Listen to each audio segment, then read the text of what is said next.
За өдрийн мэнд. За ингээд манай аккаунт баталгаажсны дараа ийм байдлаар харагдана гэж ойлгож болно тий.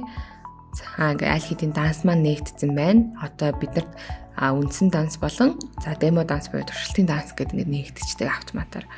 За тэгээд хоёул бүгдээрээ болохоор одоо claim bonus буюу манай шинэ хэрэглэгчийн урамшууллыг авах боломжтой болж байгаа дөнгөж баталгаажсан аккаунт маань. За энэ урамшууллыг бол 30 хоногийн дотор авах боломжтой байдаг.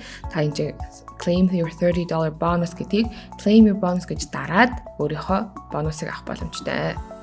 За одоо энэ дээр дарцгаая. За одоо ингэнгუთ чинь бүгдээрээ callback буюу одоо тань руу утас руу заалхаад тоо хийлэнгууд тэр тоог энд чинь оруулах ёстой гэсэн үг. Энд чинь өөрийнхөө дугаарыг оруулчихнаа гэж ойлгож байна. За ингээд хүсэлтэд явуулчих.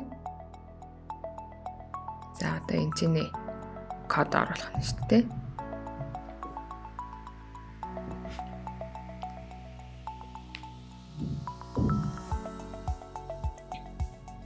За бүгдээ тэр хооронд залгах хооронд энэ маань яаж ийн энэ код маань өөрөө 10 минутын хүчинтэй байдаг. За хэрвээ ингээд энэ код маань 3 удаа буруу оруулсан тохиолдолд дахин одоо reset хийгддэг байгаа.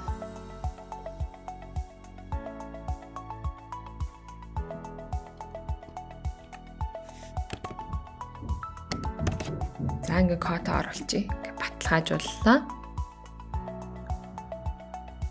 За окей got it. За claimed буюу одоо та $30-ийнхаа бонусыг кредитээр авч байгаа гэсэн үг. За тэгээ энэ маань болохоор яаж гарч ирэх вэ гэхээр таны MT4, MT5 платформ дээр кредит хэсэгт маань $30 гэдэг байдлаар орно. За ингээд өөрийнхөө шинэ хэрэглэгчийн бонусыг авчиж болж байна. За баярлалаа.